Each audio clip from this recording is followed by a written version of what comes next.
Week 11 in college football is going to be huge with three matchups of teams currently ranked in the top 10 of the playoff rankings and a key Big Ten game at Ohio State. We're going to break down each game with the help of two interviews today, starting with Hondo Carpenter, editor and publisher for SpartanNation.com, covering Michigan State football for Scout.com. And at the bottom of the hour, Jeremy Clark, publisher for HornedFrogBlitz.com, covering TCU football and recruiting for 247sports.com. As usual, we'll go over key injuries, odds, trends, and picks for Week 11's best as OFN college football starts now. Is it blue, transmissions,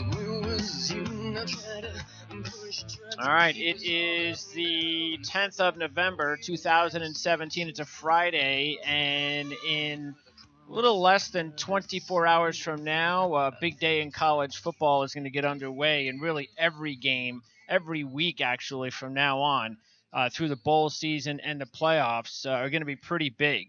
These are big games. We got three of them to talk about today of top 10 teams, 6 teams out of the 3 games, and including, again, the one that we're going to start off first with, a huge game in the Big 12 between Michigan State and Ohio State. Let's welcome in from SpartanNation.com, covering Michigan State football, Hondo Carpenter, the program. Hondo, thanks for talking to us today.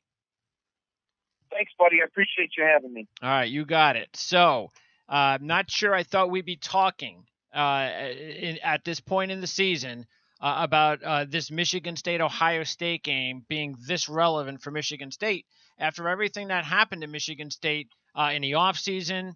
Of course, a lot of changes. A lot of people thought maybe there was too many distractions. Plus, you got to throw in Ohio State, Penn State, Michigan in the same division. But somehow Michigan State's been able to come through and put themselves in a spot on Saturday that if they can win this game, they could actually win this division and go on to play for the Big Ten championship. This is the first big test, though. It's a long way to go. But what do you think? How covering this team all season? What's your feeling about this contest tomorrow? Well, first of all, I think there are a lot of different variables. I think if you looked at just talent, which is sometimes what a lot of people do, there is absolutely no doubt that Ohio State's the most talented team in this matchup. Mm-hmm. But when you look at what Big Ten teams have to look at, and you look at what I do as an analyst every single day, I think it's clear Michigan State is the better team, and they're the tougher team. I think you saw a couple years ago when Michigan State went in there and played Ezekiel Elliott, and he talked about leaving for the NFL, and people started calling out the coaches. This week in Columbus, you saw people turning on Urban and talking about JT being trash. There's a sense of entitlement in Ohio and in Columbus that they almost are, birthright into the college football playoff. That they deserve to be. And, I'll add this to it. The only difference between them and Michigan is they're successful. They have the same kind of mentality. Now, I will add this. I have a lot of respect for Ohio State. Urban Meyer's the second best coach in college football. It's a great program. Their fans are rabid and great. I respect them. But I think now all of a sudden they're out of the playoff. Even if they win out, I don't think they're going to make the playoff, and neither will Michigan State with the same record. And I think that they've begun to turn. All of a sudden now Spartan fans can get tickets to go to Columbus. And Michigan State is thrilled to be in this position. They're tough. They're tough as nails. And you saw last week a tougher Iowa team that didn't even remotely have the talent of Ohio State. You're right. I mean, that was the junior varsity and the varsity with them because they were tougher. And Michigan State out-toughed Iowa when they played earlier this year. So I think all the stars align good for Michigan State. They're still going to have to play their best game of the year because Ohio State is so talented. But I think the stars are lining up for another Spartan win. Well, look, I've been talking about this for the last couple of weeks, trying to get everybody prepared for the fact that, because I agree with you, I really didn't think, to tell you the truth, even though Ohio State beat Penn State the week prior, that Ohio State was all that. There was a very sloppy game, the Penn State game. I'm not sold. I wasn't sold that Ohio State was as good as everybody was saying. Didn't expect them to get beat up, of course. I'm right there with you. I mean, I just don't think this Ohio State team is mentally tough. And you take a look, matter of fact, that, as you know, because this matchup, these two teams, which I've been trying to prepare everybody for over the last 6 years, the dog has won this game outright 5 times. And these games have been very close, with all 6 games decided by an average of 5 points per game. And they're trying to say Ohio State's a 17-point number here. I get why they are, but I'm just not seeing it. Well, I'll just add this. Last year, Michigan State was 2-8 going into this. It was 2-8 going into this game, and Michigan State ended up losing by 1 point to a team that went to the college football playoff. Yep. And this is Michigan State recruits Ohio very well. Mark D'Antonio this week had his players stand up on Sunday night if they had an offer from Ohio State. Okay. And then he said, sit down if you're from the state of Ohio and still didn't have an offer from Ohio State. And there's 20 guys standing. And he talked about and listen to this. Chris Fry, the starting linebacker, going to be in the NFL next year, was told by Ohio State, yeah, you're just not good enough for us. And his dad works there. And they don't want him. And I'll just tell you this, the mentality of Michigan State is, there is a sense of entitlement in when you look in Columbus. Mm-hmm. And Michigan State's going for a fist fight. I just put a free story up at SpartanNation.com scout report your listeners can go read. Okay. And in there, I played a clip that the coaches remind the players of this week. And it's a Rocky movie, Rocky IV, so a lot of you millennials probably haven't seen it. But Rocky's about to go to Russia to fight Ivan Drago. And his wife says, you can't win, it's a suicide mission. And he said, all I know is this, you may be right. But to beat me, that guy's going to have to be willing to die because he's going to have to kill me to win. Yeah. And this Michigan State mentality, they're completely lathered up. I was told Tuesday they're ready to go right now. And they are going to go in there with their foot on the gas, playing with house money. They've got nothing to lose. And if you know anything about Ohio Stadium, those fans are already angry and mad. If Michigan State gets into the third quarter and they're in it, the Bluebirds are going to start to come out. A lot of people have already said they're not going. They're going to sell their tickets. Wow. And all of a sudden, you turn that atmosphere, and you have a bunch of players. Now, I like to think about this one because nobody's talking about this except for a few people, and I'm one of them. Earlier this summer, and I respect Urban Meyer, I watched an interview with him, and I don't know if it was Big Ten Network or who was doing it, ESPN, and somebody joked about him having a senior quarterback. He goes, yeah, around here, most guys leaves after 3 years. And the moment he said it, I thought, wow, is that arrogant? Like everybody we recruit's leaving to go to the NFL after 3 years, which we both know is not true. Uh-huh. But all of a sudden, when you have a football factory place where it's all on getting to a championship and getting the NFL, what happens? Because when Michigan State beat him 2 years ago, Ezekiel Elliott said, yep, I'm leaving for the NFL, started calling out his coaches. And Urban was asked, and I credit whichever journalist did it. I don't know who did it. But he was asked in his weekly press conference this week about the NFL factory mentality, and he said it is a concern. And Michigan State, they're excited to play in this game. It's an honor to go play a great Ohio State team at the shoe. They have it's not like Michigan, which is pure hatred. They respect them, and they're going in there to prove a point. The chip is on their shoulder.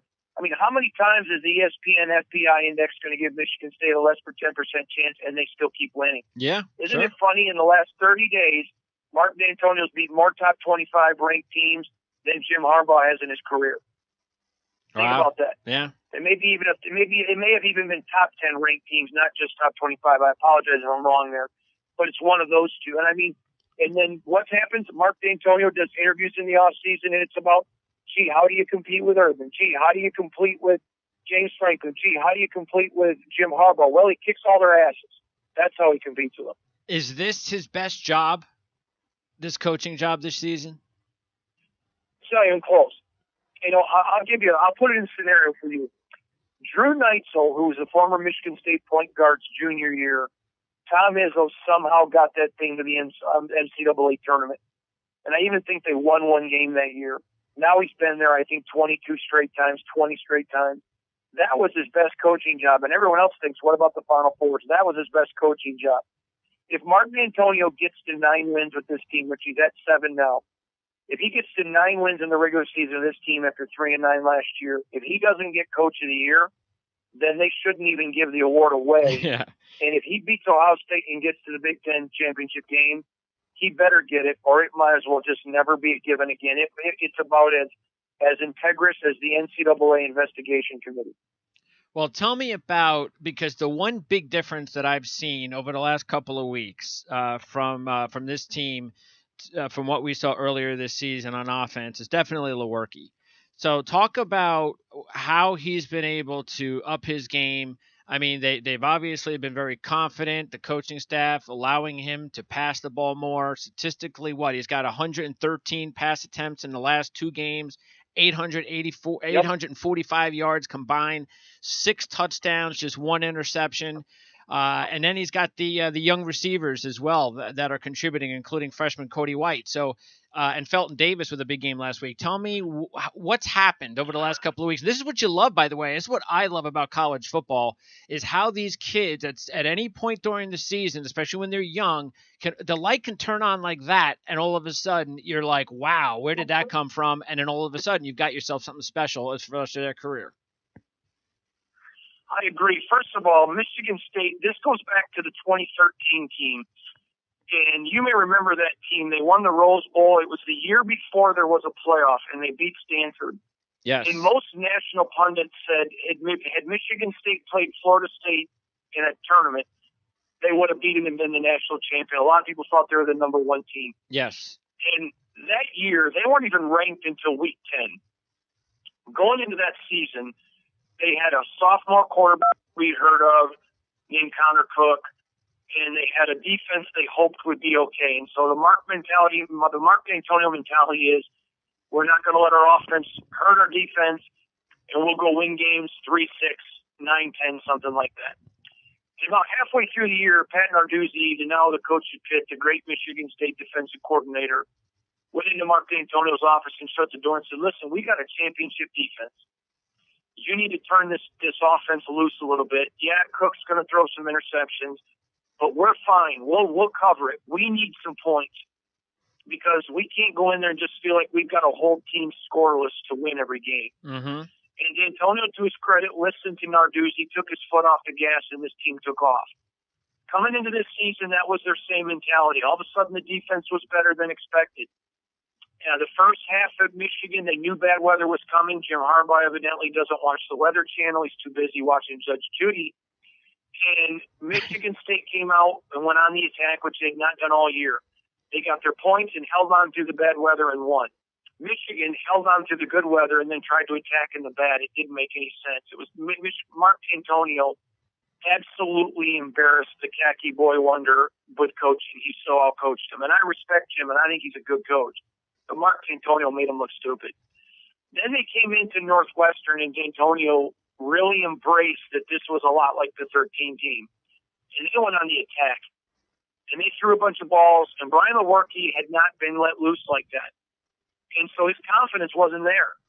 And he was very bad during the game, and then they went to 3 overtimes in which he was very good, but they ended up losing. Mm-hmm. And all of a sudden he comes into last week, and D'Antonio's like, listen, I told you I thought this team could be special. Everything's in front of us if we beat Penn State and Ohio State. And he said, I'm not taking my foot off the gas. Last week, Brian Lewerke looked like Connor Cook. He made a lot of great throws. He stayed in the pocket when he needed to. It was the best game he's played, and it wasn't even close. And I asked him on Tuesday about that. I said, it looked to me like at Northwestern you were hoping balls would make it. Mm-hmm. At Penn State you were spinning it. You knew it. You had confidence, and he looked and goes, you're right. And you know what? That's the difference. And I'll say this to you. I want to make sure this is really clear because some people have tried to twist it and turn it like we're talking politics, and I'm not. All right. Michigan State respects Ohio State. They know they're good. They know that. They respect them. But they're going in there expecting to beat them.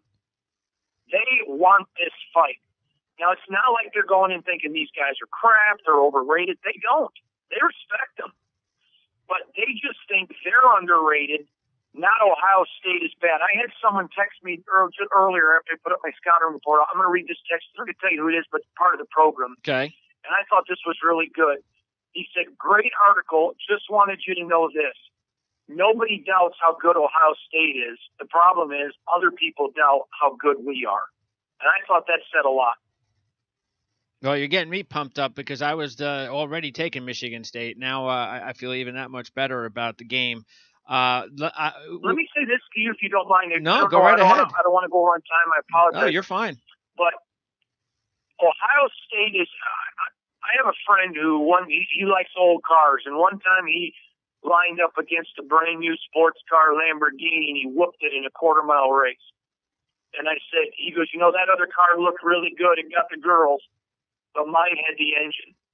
And, I think Ohio State's a great team. They're shiny. They're pretty. Boy, they got a ton of guys who are going to play in the NFL. Urban is a great coach. Kevin Wilson was a terrible head coach, but I think he's an offensive genius. They're great.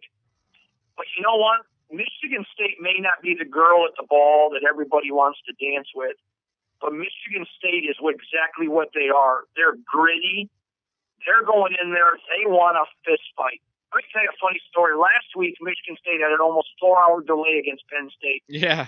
And when the teams were coming out of the locker room, the Penn State players almost all ran over to the heated benches. And the Michigan State players were up dancing with the crowd, getting everybody jacked up. And I turned to the person who was in me and said, one team wants to be here. They want the mud, the dirt, the snot, the blood, the bare knuckles. One team wants to be on the cover of Sports Illustrated. And the team that is more worried about the blood, the sweat, the snot, and the knuckles is going to win this game.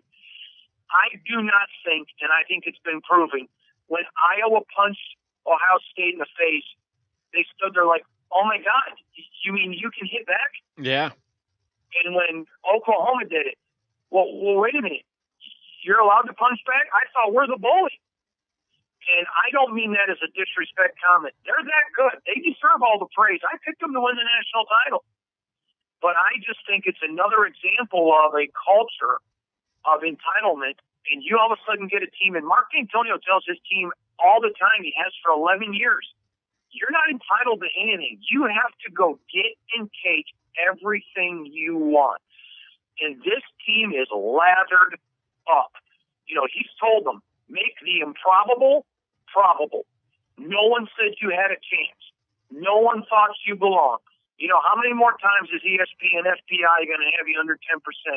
He's reminded them all week. Vegas says that they're 16 points favorite in you. Yeah. That's almost a joke. This team wins all the time when they're the underdog. And again, I just go back to all the respect in the world for Ohio State. But I think the only coach who coaches at a level like Urban Meyer that is able to avoid the sense of entitlement is the great Nick Saban. Mark D'Antonio is one of his disciples, and they coach that way. You're not entitled to anything. And again, when you get there in a very cold horseshoe, when the crowd has more Spartans probably than it ever has, a crowd that's looking for a reason to get pissed off and boo you, and Michigan State shows up and says, hey, we respect you, boy, you're great football players, and then knocks them in the face. Is Ohio State going to punch back? Are they going to turn on each other? Or are they going to do what happened against Iowa? I don't think any of those kids quit on Urban Meyer at Iowa. I've heard some national media say it, and I think they're insane. Nobody quit on Urban. I think they were just like when you were a kid and you got punched on the the playground before parents sued, and your eyes got full of water and you couldn't see it. I think they got out tough. Yeah, I actually think that Ohio State, for the longest time now, since Urban's been there, at least, they are a better team when they are counted out. But when they're at the top and they get on the football field like they're the kings and you got to knock them off, they just don't seem to be tough enough mentally. And when they won the national championship a few years ago, nobody was picking them. I mean, I picked them that year only because of the fact that when they went into the playoffs, I couldn't believe that nobody was picking them because I knew Urban Meyer and I know how he coaches this team when nobody's picking them. But that's what I've seen out of this Ohio State program since Meyer's been there. They are better when people discount them, but when everybody praises them, I don't know. For some reason, the kids that he's brought there, they just, they think their shit don't stink. No argument from me, my friend. I think that's great analysis on your part. All right, before I let you go, Hondo, I got to ask you because since this is Ourlads, we always want to find out about the players to keep an eye on for the NFL draft. Dan Shonka's got Brian Allen as his fourth-rated senior center right now for the draft. So is Brian Allen the top? Do you think he's the top-rated offensive player on the team? Oh yeah, I don't even think it's close. He's a genius. His brother is a offensive lineman for the New Orleans Saints. His little brother's going to take his job like he took his oldest brother's when he graduated. He's on the roster right now. Okay. Brian Allen can do so much. He has probably one of the highest football IQs I've ever met on anybody. He sees the game. He knows the game. He's able to go to Brian Lewerke, calm him down, tell him some things. He's not a guy that looks for the media. He's not a guy that's going to, yell and scream at you and be demonstrative, but he'll quietly and calmly cuss you out and get your attention. He is the bedrock of Michigan State's offense. All right, and on defense, you mentioned Chris Fry. So do you think Chris Fry is their top-rated prospect on defense? No, I don't. I think he's a good one, but I got to tell you, I think they're two corners. Okay. Justin Lane and Josiah Scott, when they eventually go NFL, are going to be rated higher. They're just both really good. That's not a slam on Fry. It's just how good they are. But I'm going to give you a couple other names. Raekwon Williams and Mike Panasiuk at defensive tackle are very good. But here's the guy you want to watch. Go back and Google first-round draft picks in the history of the modern draft. Michigan State's had a ton of first-round linebackers. The guy who might be the best linebacker in Michigan State history is a kid from Ohio. Grew up a Buckeye fan. They wouldn't even talk to him. They would not even give him the time of day. They didn't want him, they acted like he couldn't even play in the MAC. And he's now starting as a sophomore at Michigan State. I predict he will be the best linebacker to ever play at Michigan State. Right now, he's the best linebacker in the Big Ten. His name is Joe Bocci. He is absolutely a tough blood and guts player. That kid is a star. Awesome. That's great. Great to hear, because all these guys are young. The ones that you mentioned, especially, Yep. It's all sophomores and freshmen, with the exception of the one I mentioned, which is Chris Fry. So that speaks really good for the program, because Lewerke's also a sophomore. So it sounds like to me, Michigan State's going to be a hell of a team in the next couple of years. Yeah, I got to tell you, think about this, my friend. They have 4 seniors, and nobody's leaving early for the draft. Yep. This is what you love about the sport. You just keep turning it around, and Antonio's doing it. And best of luck on Saturday. I'll be rooting for the Spartans. And you know what, Hondo? You did a great job. I look forward to hopefully talking to you again, because if they beat Ohio State, then there's a real good chance that they'll be playing in the Big Ten championship game, probably against Wisconsin. But you know what? Wisconsin better watch out on Saturday against Iowa. That one's not going to be easy. They're limping into that game. I agree, my friend, and I look forward to being out with you anytime. You do a great job. Thanks for having me. Thanks, Hondo. Take care. All right. Again, Hondo Carpenter. You can check out his work at SpartanNation.com. And that's a Scout.com partner. So, see, I feel good about that. Like I said, I feel good. Talked about this game on Monday's show. And that this is a game that I liked. That I feel Michigan State's going to hang in there. Wasn't sure if I was going to go with the outright upset. We did go ahead and throw Iowa into the upset category last week. But as I've told you before, whenever we put our picks together and we include the outright upsets, I'd say half the time, even though we have it in the upsets, it's more of a strategic move.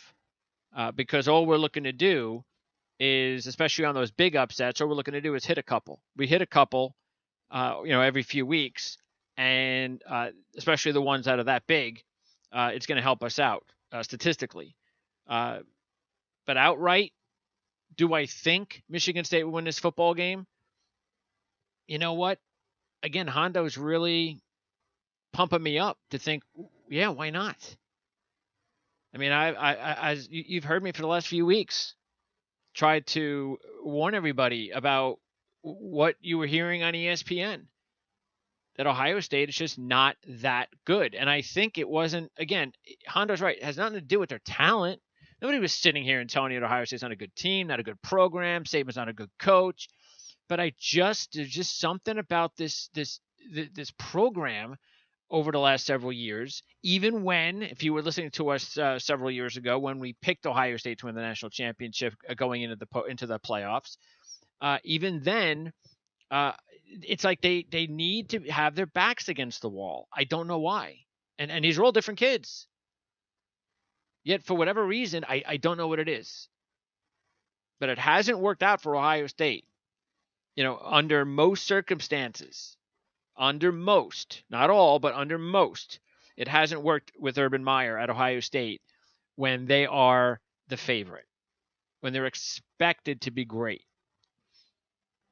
And, what Michigan State has to do, though? They have to make sure they don't turn the ball over, don't commit dumb penalties, things of that nature. They're not good enough talent-wise to be able to beat Ohio State under that situation. And it'll also be interesting because of the fact that you would think that if Ohio State has character, if Ohio State is capable of looking in the mirror after a loss like that last week, a loss that more than likely means they're not going to go to the playoffs, how do they respond? Not just winning, not win an ugly game, 17-16 like last year, but go out there, do what you're supposed to do. You're a 17-point favorite. All right, go out and do it. Win the game like they've won games this year. Win the game 54-21. Go ahead. Show some character. I'll bet against that. All right, so coming up, we're going to talk TCU football with Jeremy Clark from HornedFrogBlitz.com. And a big game against the Heisman Trophy favorite Baker Mayfield. And if you heard me talk over the last couple of weeks as a Jet fan, you know that I have sold my soul on getting Baker Mayfield. And the fact that I really believe that Baker Mayfield is the guy that would be a perfect quarterback in New York. And he could just completely change everything about that program that has struggled for many years, the New York Jets. But that's the matchup that's coming up. Another big matchup. TCU 6th in the playoffs. Oklahoma 5th in the playoffs. We could see a rematch as well in the Big 12 championship game. So a lot of things can happen from this week till the championship game. And look, this is part of the thing. This is part of the reason why I mentioned this about a month ago.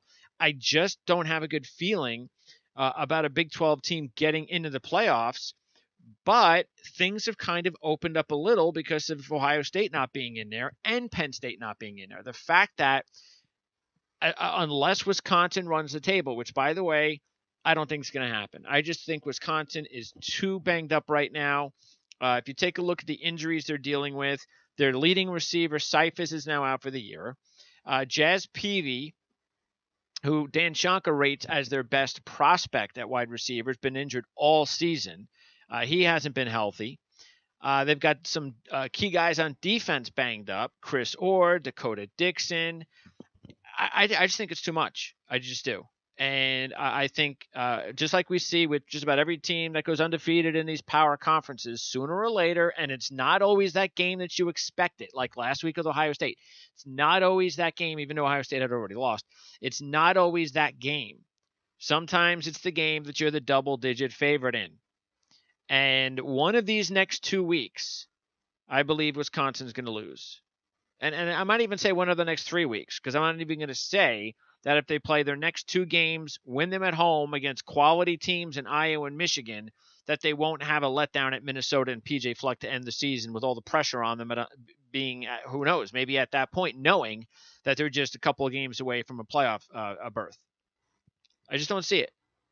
And look, I've said this in the beginning of the season. I took Paul Chryst in Wisconsin as we took him about 6 weeks ago in our futures. So that's in the books. We took Wisconsin, don't forget, and Georgia about 4 or 5 weeks ago. Wisconsin's odds were a little bit better, but we took them both. So even though I like Wisconsin, I just think they're just not healthy enough. They're too one-dimensional right now. And here you got this Iowa team. Now, some people might say, well, yeah, but Iowa's going to come back down to earth. They had this tremendous win. There's no way they can follow that up. They shot their wad. That's it. Forget it. No way. Go on the road. Wisconsin's going to blitz them. Under a different circumstance, I might be there, or a different opponent, I should say.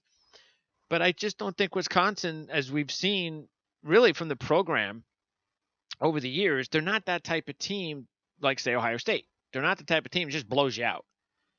Now, I know they score-wise, they blew out Indiana last week, but that game was actually pretty close, in the fourth quarter. That was a very misleading score. And I mean, if you look at it, I mean, the Illinois game was way too close, and Illinois is terrible. The Purdue game, they won by 8 points at home against Purdue. And I know Purdue's better. We know Purdue's better. But they only won by 8. So that's not getting the job done. Not what we expected. And Northwestern, good team, but they only won that game by like 9 points.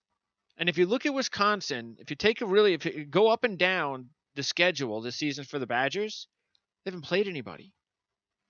They played nobody. The game that they play on Saturday, these next 2 weeks, these next 2 home games, these are the 2 toughest teams they're playing all year. That's part of the reason why I like them as a sleeper pick. Because I looked at the schedule and I said, wait a second, this team has a chance with probably the 2 toughest games they're playing all year back to back at home. That's going to give them a shot. And I'll tell you right now, I would be a lot more confident about Wisconsin winning these next 2 weeks or winning these next 3 weeks had they been healthy. But I just think you have a one-dimensional team that all they want to do is run the football with Jonathan Taylor. That's it. They just want to run the football. They want to play really good defense and run the football, and that's always been their mantra since Barry Alvarez. That's all they want to do. But they have to have really good quarterback play. They have to have smart quarterback play. Because over the years, they've had some issues with the quarterback situation. They've had guys a little inconsistent. Some guys just not very good at all. Now, Hornibrook's a pretty good quarterback. I mean, he's okay. I mean, he kind of, I look at him and I say, okay, I'm looking at a guy that when I take a look at some of the other quarterbacks that have been with the program, the guys that really aren't the sexy quarterbacks, but the guys that have just done, a good share of winning, I think he kind of fits the mold. And he's only a sophomore. But he's going to get better. But again, you take away 2 key guys in the passing game when they're not a passing team. Fumagalli is now the lone weapon on the team. That's it. He's the guy. And who knows what happens if Fumagalli, something happens there. I don't know what to tell you. I mean, look, anybody would want to be in their shoes going into this game, and they're undefeated. So nobody is going to say anything about crying for Wisconsin, but you're talking about a double-digit spread, and I just think that because of that, this is a situation that I just couldn't pass up. I'm not going to be able to pass up. I just can't. Remember last week we mentioned that Stanley is a pretty good quarterback from what we've seen so far. That's why we gave him a shot against Ohio State, and he goes out there and plays the best game of his career. 5 touchdown passes. They've lost 3 games this year, Iowa, by a total of 16 points. 3. And they had 7-point, and throw in out of those games, they had a 7-point overtime loss. So this is a good Iowa team that is going to be coming into the situation, even though they blew out Ohio State. I think that's actually going to work for them in the spot. All right. So, by the way, even though I will throw on the other part, though, that if you do like Iowa, keep in mind they haven't covered a road game this year. And 2 of those games, 2 of the 3 road games for the Hawkeyes went to overtime. The game in the beginning of the year, the 3-point win against Iowa State, and the game I just mentioned, the Northwestern loss, the overtime loss, a couple weeks ago. And how about this? Remember, we went over the Michigan State trend. Once again, in case you missed that, the dog in the Michigan State-Ohio State series has won 5 out of the last 6 and covered 6 straight, with the last 6 games decided by an average of 5 points per game. Well, Iowa, Wisconsin, even though they haven't played the last 6 years like Michigan State, Ohio State, I think they played 4 straight years. But the road team in the Iowa-Wisconsin series has won 6 straight, covered 5 of the 6. The last 3 years have been decided by a total of 4 points, and Wisconsin's giving 12. So I see a really nice, close game, great opportunity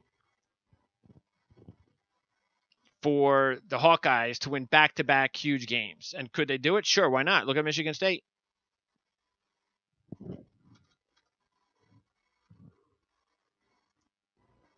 So great opportunity for Kirk Ferentz to pull off back-to-back upsets. I think you can do it. By the way, also in the Big Ten, I would tell you the truth, I think Rutgers might actually get Penn State a game. I think Penn State is just reeling right now, psychologically. We talked about this on Monday. I just think that, first of all, I think the coaching, the play calling, actually, by Joe Moorhead, it was absolutely awful in the game. Awful. We talked about the pass to run differential. It was terrible. I don't know if we still have it here. Do we still have it here? What was it? Let's see. He had 47 pass attempts for McSorley, and he ran the ball 14 times with Barkley. 47 pass attempts for McSorley. 47. And with the player right now who is number 2 in the Heisman voting at 2-1 to win the Heisman, Saquon Barkley gets 14 carries. 14. In a game that was nip and tuck the whole way. In a game where Penn State led late in the second half. That is inexcusable. That's what we talked about in the Ohio State game before that, because that's the reason why we weren't jumping up and down for that Ohio State game against Penn State. Remember, we referenced what happened last year when Ohio State beat Michigan. That everybody thought that was a great game. What it was because of the rivalry, it was an exciting game, but it was not a great game because it was an ugly game. And in actuality, Ohio State was extremely lucky to win. They were what? Barrett was like an inch away from being stopped before the first down marker. Game would have been over. If Spate didn't give the game away, Michigan would have won that game. And that's why I knew Ohio State wasn't that good. I had watched it. I was being real about it.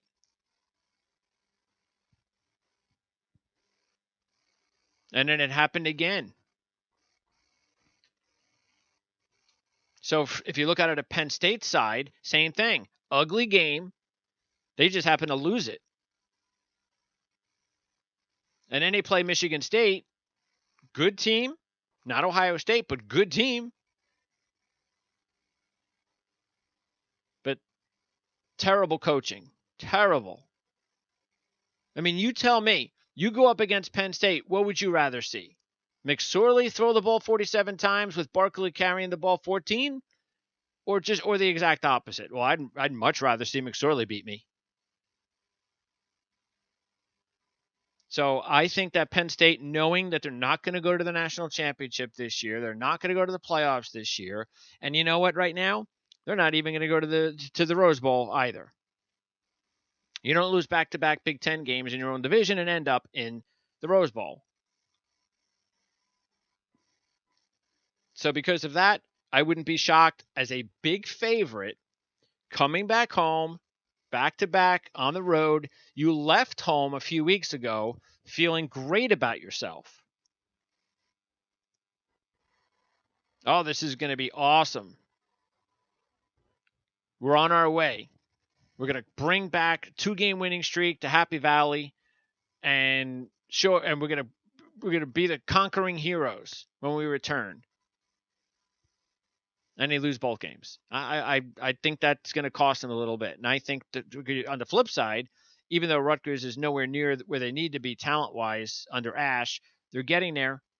Fact is, Rutgers has actually been winning some games lately, even though they've been very ugly games. But hey, anybody going to tell me that Penn State's playing pretty right now? 30 points is a lot. I think Rutgers can give them a game. And Michigan, by the way, will be in Maryland. So I think Michigan's got to let Peters open it up a little bit. If Michigan is going to have an opportunity to beat Wisconsin and Ohio State, Peters is going to have to be ready for those games. He's going to have to start throwing the football a little bit more, even though the running game has been absolutely fantastic. Best offensive line run action I've seen from Michigan in many years, and that's going to serve him well down the road. But again, if they're going to win some big games coming up this season, this would be a perfect opponent to do it. Sort of like what Hondo was referencing with Michigan State a few years ago. Same thing. When you're playing an opponent that you understand that you can be a little bit open in the offense and try to trust your young quarterback instead of keeping the training wheels on for too long. You're going to do it against Maryland before you wind up playing those games against Wisconsin and Ohio State. All right. Also, as far as some of the other games, the big one, of course, we talked about with Gary Furman from Kane Sport, 8 o'clock on Saturday, Notre Dame and Miami. Number 3, Notre Dame. Number 7, Miami.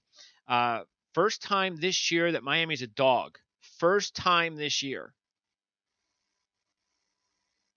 And I actually think that's a bad thing because of the fact that Miami's not a great program again yet. They're just not. So I think if you take a look at how that can affect this game, I think a lot because Notre Dame, even though their toughest game they lost to Georgia, that was a long time ago, and it was a very close game. Fact is, they played some good teams, Notre Dame, and they just annihilated USC, who's actually looked pretty good since that loss. So this is a step up in competition for Miami, and I think that's a negative.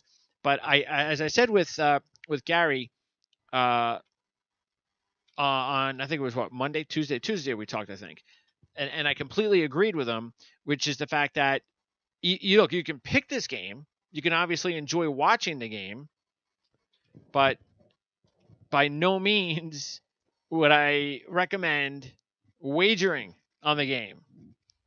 I'm sorry. I don't know how. I think you got to be crazy to wager on the game because it's going to be just too close to call. But Notre Dame's a 3-point favorite. Their first road game since I think it was about a month ago. But keep in mind, the Irish are 3-0 straight up and against the spread on the road this year. And they beat Miami last year by 3 as a 2-point home favorite on a field goal with 30 seconds to play. The other reason why I also like Notre Dame, I just think Miami, and this is something that I talked with Gary about, I just think that Rozier's been a little too careless the last few weeks. Look, big win, no question. A nice win against a good Virginia Tech team. That was the best win of the season for Miami. So I think if you look at it from a Miami's point of view, you're going, okay, well, we haven't had a great schedule of teams, but at least we're kind of doing it the right way. We're taking small steps up, and we took a nice little step up in competition in Virginia Tech in a game that a lot of people thought we would lose. And we went out there and we had probably our best game of the year, top to bottom. And that's the perfect time to do that. And I'm not necessarily talking about, I shouldn't even say best game of the year, but I should just say most convincing win of the year against a good team. Because again, it was a very sloppy game. There were 7 turnovers combined by both teams. And that's part of what worries me. But again, it is a step up in competition. It wasn't a game that you needed to win in the last minute or the last second. And then you won the game early enough against a good team where you can kind of feel like, hey, I think we're turning the corner here a little bit, but we still have a ways to go. We got to play better. And if we play better and do it this week against Notre Dame, we can win this game. And Miami has Virginia and Pittsburgh to end the season. So, and then they would probably end up playing Clemson in the ACC championship game. We will see. It's going to take Miami going undefeated to play in the playoffs. There's no doubt about that. See, Clemson can go to the playoffs and will go to the playoffs more than likely because they're already 4th ranked and they've got a loss already. They will go to the playoffs with a loss. Miami can't do that. It's taken Miami a long time to get up to 7. One loss, and they'll I'll tell you right now, they would fly down. Even though it's Notre Dame, I think they would. I mean, they would, depending on what the other teams do, they could probably jump. They might move down to 12, 13, 14, depending on how the other teams do. By the way, Clemson's a 17-point favorite against Florida State. 17. I mean, that is a crazy line that nobody would have thought about in the beginning of the season. 17 points. I don't know if that's a game where I'm going, well, I know Clemson's better. They've beaten Florida State the last couple of years. They've taken over the ACC now legitimately after winning the national championship and being at back-to-back championship games. They are now the team. They are now the best team in the ACC. But I guess if you look at it on the flip side, I mean, this is one of those situations where Florida used to be a 14, 17-point favorite in the same spot. Now, I don't know, even though I do have Clemson as well, and I just took them, a couple of weeks ago in the futures because their odds dropped after the loss, and I like them a lot better there than I did when they were like 4-1, 3-1. I just don't think that is where I'd like to see them. It's because of Bryant. As I said the other day, Kelly Bryant, good quarterback, exciting young, fine quarterback, but unfortunately he's following in Deshaun Watson's footsteps. And what I mean by that is look how difficult it was for Clemson to win the national championship last year. They needed everything out of Deshaun Watson's greatness to win in the final second. Everything. And I'm sorry, I'm having a hard time believing that Bryant is going to be able to, or, the defense is that much better, or other parts of the team are that much better, even though a lot of these other teams have lost talent as well. I just don't see it. I just don't. I mean, I was happy to take them at 10-1 just because, hey, if I can have them at 10-1 and they do go to the playoffs, that's sort of like where Ohio State was several years ago when they won.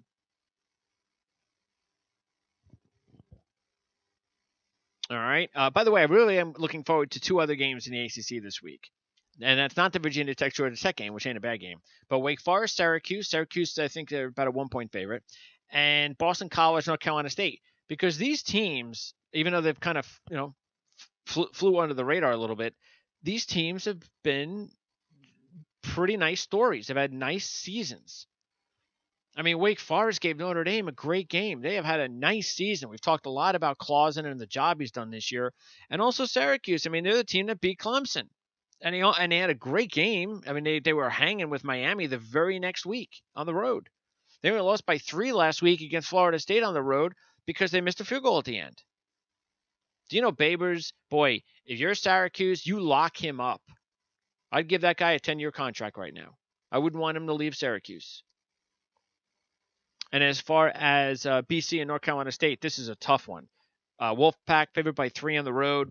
The Eagles have won 3 straight. Wolfpack have lost 2 straight. But hey, what are you going to do? You lose at Notre Dame and against Clemson. And you know what? They might have actually outplayed Clemson last week, North Carolina State. As good as Clemson's defense has been this season, I don't think it's been as good the last few games as it was earlier this season, but still, NC State did a good job putting some points up on the board against Clemson last week and almost beat them. But BC needs a win for bowl eligibility. They've won 3 straight, including their last 2 by a 76-13 margin, holding opponents, Florida State and Virginia, to a combined 460 total yards combined.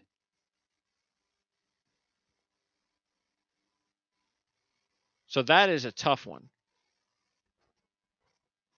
I mean, I'm pretty confident in saying that, in my mind, North Carolina State's a better team. But the circumstances are tricky in that Boston College is at home. They're the dog. They need to win for a bowl. They're playing tremendous football. This is the best I've seen Boston College play in years. Years. Not that they're winning, but they're actually blowing out teams. Teams that they were, matter of fact, were they dogs in those games? I think they were, right? Yes. They've won their last 3 games outright as dogs. All 3. 19, 7, and 6. That is what? A combined 32-point dog in the last 3 wins. And they have covered 6 straight games, which tells you that no matter what anybody else thinks, they're better. So that's a game where and considering NC State's lost a couple of games, they were playing these big games, against these, really good opponents that you would just you would think, wait a second,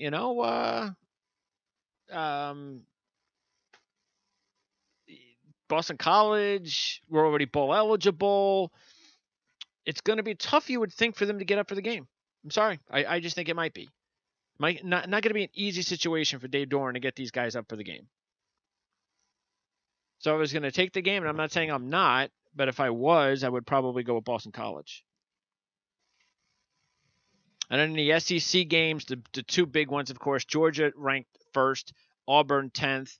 The Bulldogs have beaten Auburn 3 straight times, 3-0 straight up and against the spread the last 3 years. They're 4-0 against the spread on the road this year, so Georgia's done everything that they're supposed to do. They're a short 2-point favorite here. Auburn really, if you take a look at Auburn's schedule, they don't have a Notre Dame on their schedule that they've won. The only team that they have that compares to Notre Dame is Clemson, and they lost that game.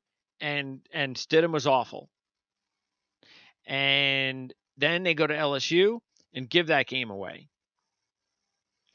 And now, okay, they've scored 94 points in the last 2 weeks. Is that supposed to mean that we're supposed to count and be believers now in Jarrett Stidham? I can't. I need Jarrett Stidham to go out there on Saturday, make some plays against that Georgia defense, and prove it to me. I'm definitely taking Georgia in the game because Georgia's definitely better than Auburn. But as I said the other day, if Georgia has 1 loss in them this year, if they end the season with a crystal ball with 1 loss, I'll tell you right now, if they lose against Auburn, they're going to win the national championship. Because if they lose the Auburn game, they're still going to go to the SEC championship game. They're probably going to play Alabama in the SEC championship game. And they beat Alabama in the SEC championship game. They're in the playoffs. They win those playoff games. 1 loss, they're winning the national championship. So this Auburn game is not going to decide the fate of the season for Georgia. That is the main thing that concerns me about the game if I'm taking Georgia. Because I think it's easy for us to sit there and go, well, Georgia's better. Or if you think Georgia's better, so they'll win the game. Because they have to win it, because they can't afford to lose and all this other stuff. But they're not in the same division as Alabama or Auburn. So I don't think so. That kind of concerns me when I'm thinking along those lines. When I'm trying to say to myself, yeah, but I think Georgia's going to win. I just got a feeling Georgia's going to win the national championship this year. So that they can't lose to Auburn. No, they actually can.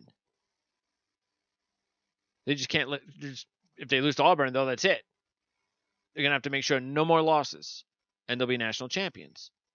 But still, too good for me to pass up. I would take Georgia minus the 2. And if Jarrett Stidham has it in him to beat one of the best defenses in the country, which I do not believe he has it in him to do, go ahead and do it. By the way, Alabama's got a tough one at Mississippi State. We talked about this a few weeks ago, that this one could actually be tougher than the Auburn game. And that doesn't mean it will be. And I only say that because they're not going to be as up for the game as, of course, they would be for their rivalry game.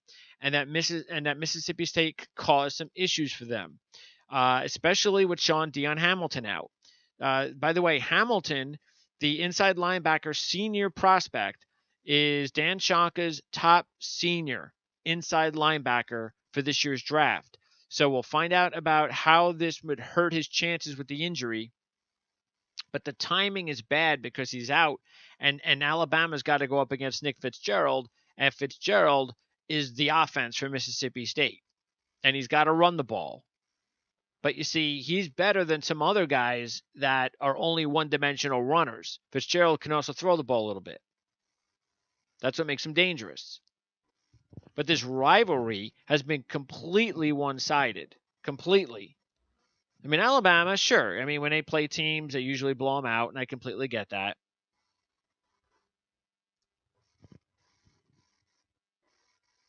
They've won 9 straight, though, against Mississippi State by a 282-70 margin.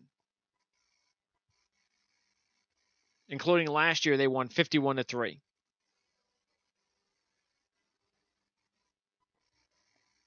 So that kind of worries me a little bit. You know me, I'm into the trend thing, not 9 years ago, but definitely it just seems that, it's sort of like the opposite of the Ole Miss trend. Whenever they played Ole Miss before this season, for those several years, especially when Chad Kelly was there, watch out. But this is different. It just doesn't seem to affect Alabama in any way. I mean, the one time, though, it was a tough game, and I guess maybe we shouldn't be surprised when Dak Prescott was there back in 2014. It was a pretty close game. And that was a pretty good Mississippi State team. This is only the 3rd true road game of the year for Alabama, and they have not been on the road since the A&M game. And by the way, A&M, I don't think A&M has won since that game. No, that's right. The very next week they beat Florida. But their last 2 games, they have not won A&M, and they haven't looked very good. And yet, in that game, actually, if you think about it, it was after that Alabama game, A&M's next 2 home games, they didn't really play well. So I'm not sure what that tells me, but fact is Texas A&M played a lot tougher against Alabama than they did against Mississippi State and Auburn. And I've said this before, too. Who has Alabama played? See, people want to go, well, when Francois was there, though, that's a different story. See, Alabama played Florida State with Francois, and Florida State was highly ranked, and you have to take that into consideration. Well, no, I don't. And the reason I don't have to take that into consideration is Francois is not, I'm sorry, but Francois is not the greatest quarterback in college football. He's just not.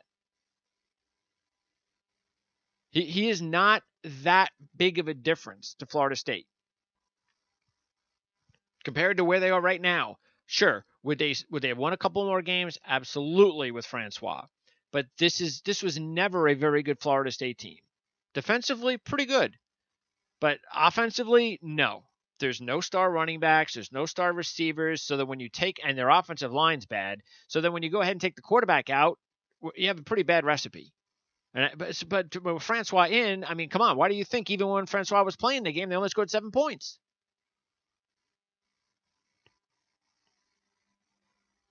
And who's Alabama played since then?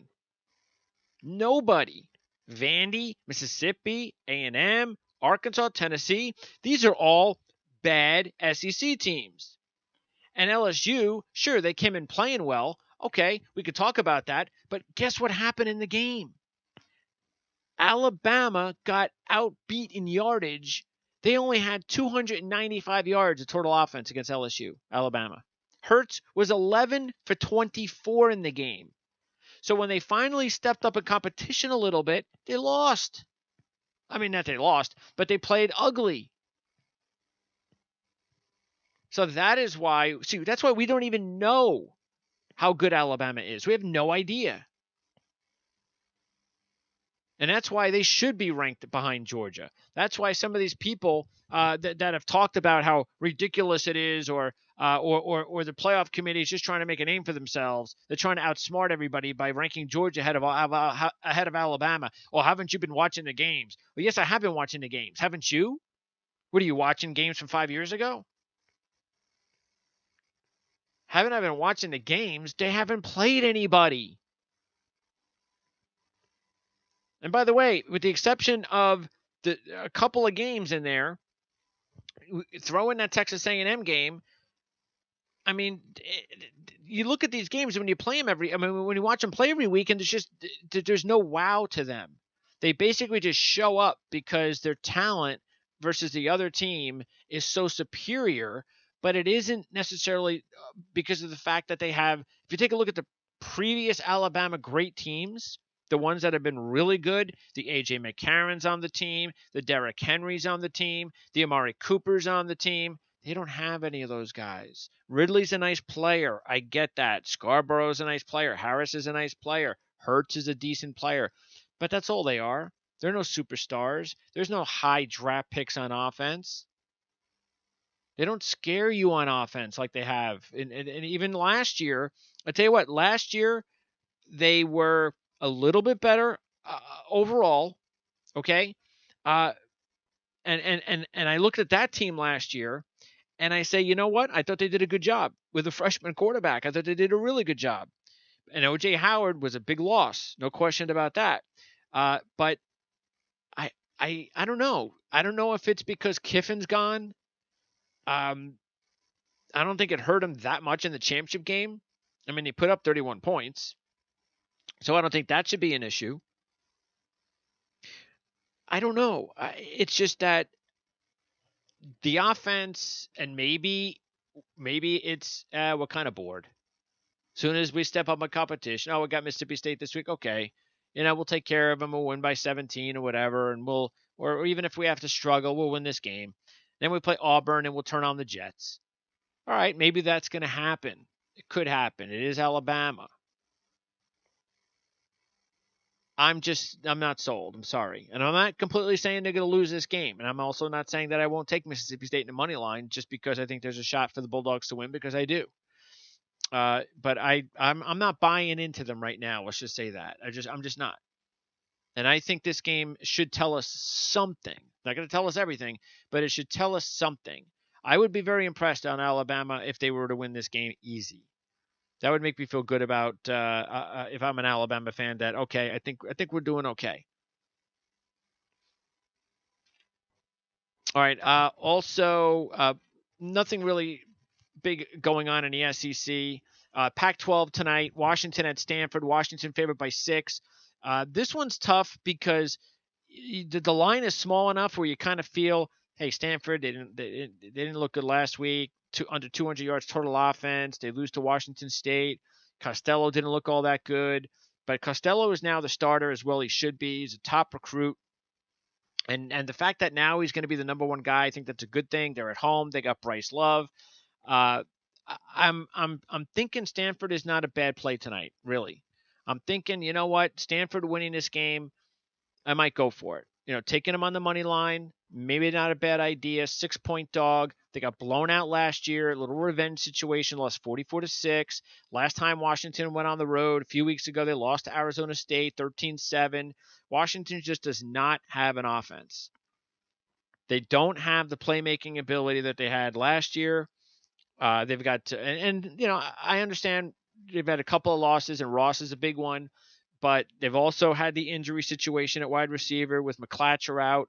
Pettis is the only guy they got in the receiving core. Trey Adams, the top left tackle prospect, out for the year. So they've got they're just not explosive on offense. They've got a good defense. I completely get that. But I don't know. I mean, this is a tough game for me. That's why I think Stanford is probably not a bad idea. And we'll find out what exactly it's going to mean the rest of the way, because Washington's got Washington State in a couple of weeks, and that would be pretty cool as well to see those two teams getting it on, maybe for a chance at playing USC for the Pac-12 championship. But I'm thinking of going with Stanford tonight in the game. Speaking of USC, by the way, they're at Colorado on Saturday as a 13-point favorite. The way USC is starting to play right now, I'm thinking that's not a bad idea. Washington State's a 1-point favorite at Utah, and I'm not sure what to expect from Utah right now, but big win for Washington State last week, and Washington State just seems like a better team right now, so I think Washington State is not a bad idea. Keep an eye on the fact that Josh Rosen's dealing with a concussion, so they got the game against Arizona State coming up on Saturday. Central Florida is the top group of 5 team in college football. They are ranked 18th in the playoffs, and they are sitting there right now, Central Florida, this week at home against Connecticut. So that should be a complete whitewash. As far as the biggest games in the AAC this week, SMU at Navy is probably a pretty good game. Other than that, nothing to get excited about. Nothing really to get excited about in the Sun Belt either. Arkansas State should continue to roll. They're at South Alabama, even though South Alabama's come up with some upsets the last few years. Lafayette's at Ole Miss, so that's probably the one game that everybody's keeping an eye on in that conference. BYU's at UNLV tonight in the Mountain West.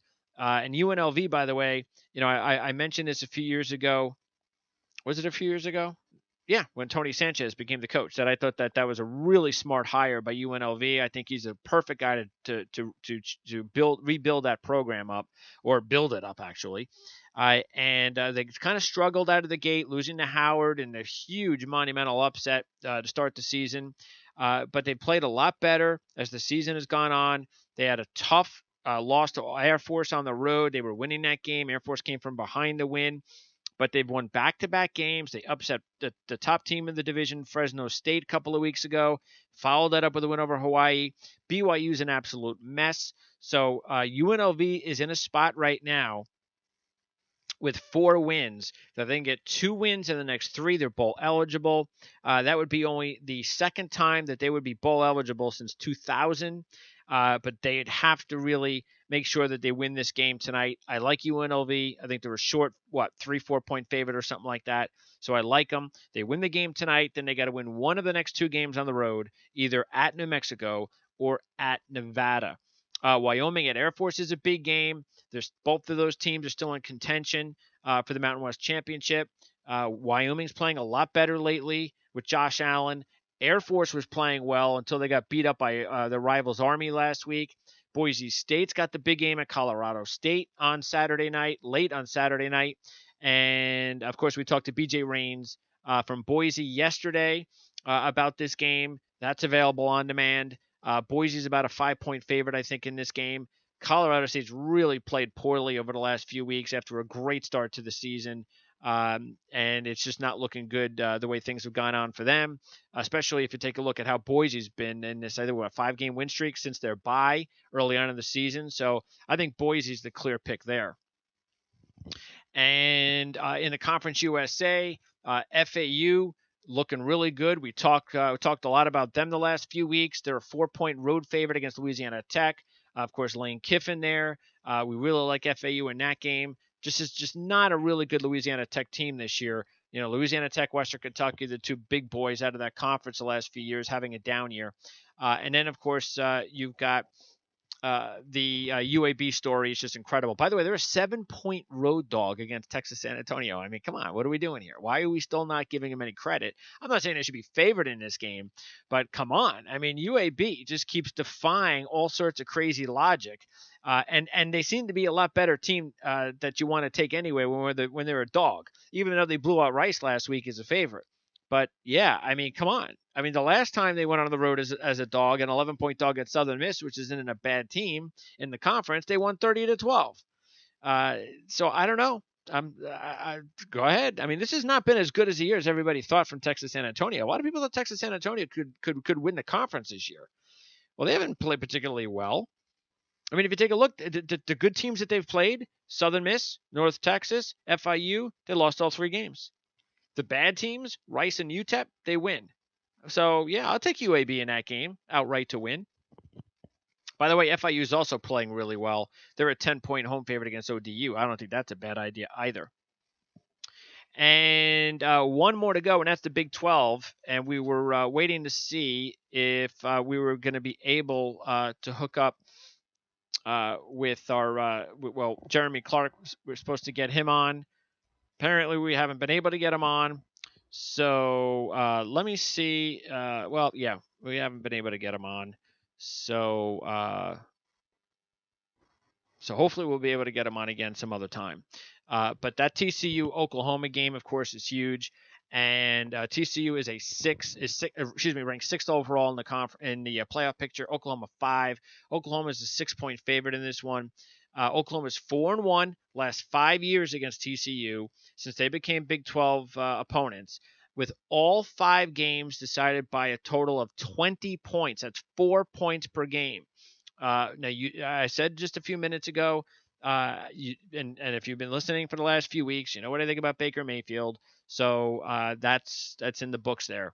Uh, but TCU, Kenny Hill, last year had one of his best games against Oklahoma in a 52-46 loss. Hill threw for 449 yards and 5 touchdowns. So, and this is a legit TCU team. They don't have a great defense like they've had in the past, but much better than what they've showed the last few years when their defense just disappeared and started playing like every other Big 12 defense, sort of like what that score I just mentioned from last year. So this has been a better, more typical Gary Patterson defense. But do they have what it takes? If the game gets offensive, can they match up with Oklahoma? Because Baker Mayfield is red hot right now. It's the reason why he's the Heisman leader over Barkley. I will say this: if you're looking for a long shot Heisman winner, then I'll throw it on Wimbush. Because if Oklahoma let's say Oklahoma just doesn't get to the playoffs. Let's say Mayfield has a bad game tomorrow against a good TCU team. They don't win the Big 12, and he just doesn't have these great games. You know, he has some more good games and some more bad, and then a couple of games where who knows. He just doesn't have the winning game, the winning formula. So let's say that happens, and at the same time, Notre Dame runs the table. Wimbush has a big game on Saturday at Miami when everybody's watching. Wimbush has another huge game against Stanford in a few weeks on the road when everybody will be watching with a chance to go to the playoffs. And all of a sudden, you're saying to yourself, Wimbush, especially what if he has like some Heisman moments? What if he makes some incredible plays that wins the games? And all of a sudden you're going, well, Mayfield's lost some games here, and Wimbush has won some games here, and Mayfield's a heavy favorite for the Heisman. And what's Wimbush? 100-1. All right. So is Mayfield going to win the Heisman? Yeah, more than likely he will. But would I take a chance on 100-1 shot Brendan Wimbush with 2 really big games coming up for him that everybody's going to be watching, and they've got Notre Dame on his jersey? Yes, I would. As far as this Oklahoma TCU game, though, look, I think Oklahoma is a better team. I do wonder about the game after Oklahoma State. They used to play Oklahoma State at the end of the season. Scheduling change with the Big 12 championship game and all that. So now they knew this was going to be tough to have to play TCU the week after. They do get them at home. Maybe sometimes that's a disadvantage. I mean, they have won 2 of their biggest games on the road this year. But I just think they're a better team. Because I think they're a better team, and we're only talking about 6 points, that's definitely the way that I'm going to go. Of course, I'm going to stick with my boy Baker Mayfield. And the other game to keep an eye on, by the way, is Oklahoma State at Iowa State.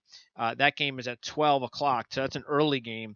And that's also a very important game in the conference. Because if Oklahoma does beat TCU, then all of a sudden, things open up for who will play Oklahoma in the Big 12 championship game.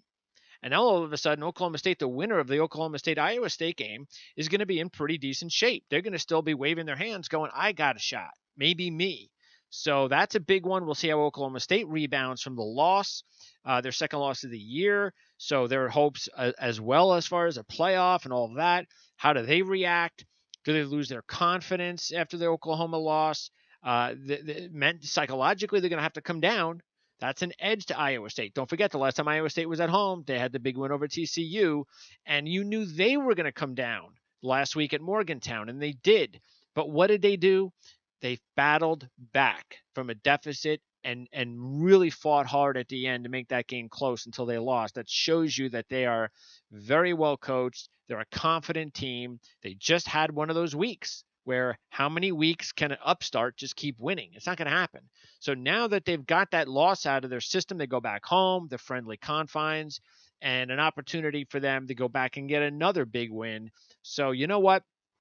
I wouldn't think this is the worst idea in the world. Iowa State, 7-point dog at home to win the game outright. All right, so that is going to wrap it up. We are, again, not sure. Sometimes things happen. We will definitely look to hook up once again with Jeremy in the upcoming weeks. Again, there are some really important games, especially if TCU winds up winning this game. then there'll be some other big opportunities to talk to Jeremy with the TCU team, trying to get not only the Big 12 championship game, but maybe a whole lot more, because TCU is still in a spot where they are also trying to win a national championship. They only have one loss, ranked 6th in the playoffs, so a win, and you know what? They could be a team that you don't want to play moving forward. So we'll get an opportunity to hopefully talk to Jeremy Clark later on. Other than that, we want to thank Hondo Carpenter from SpartanNation.com for joining us, talking Michigan State, Ohio State football. Don't forget to check back with us on Monday when we recap the weekend in the NFL on college football on this show. That usually airs a little bit later on in the day. And we also, of course, have our Jet Show on Monday on the Ourlads Football Network. We will have our fantasy football coverage on Sunday morning with Jamal Murphy. And for you college football fans, you've got to keep in mind, I know everybody loves the Ourlads website for depth charts in the NFL, but the college football depth charts are awesome as well, so check that out. Follow us on Twitter at PrimeSN, and we'll see you next time on the Ourlads Football Radio Network, where it's never too early to think about the NFL Draft.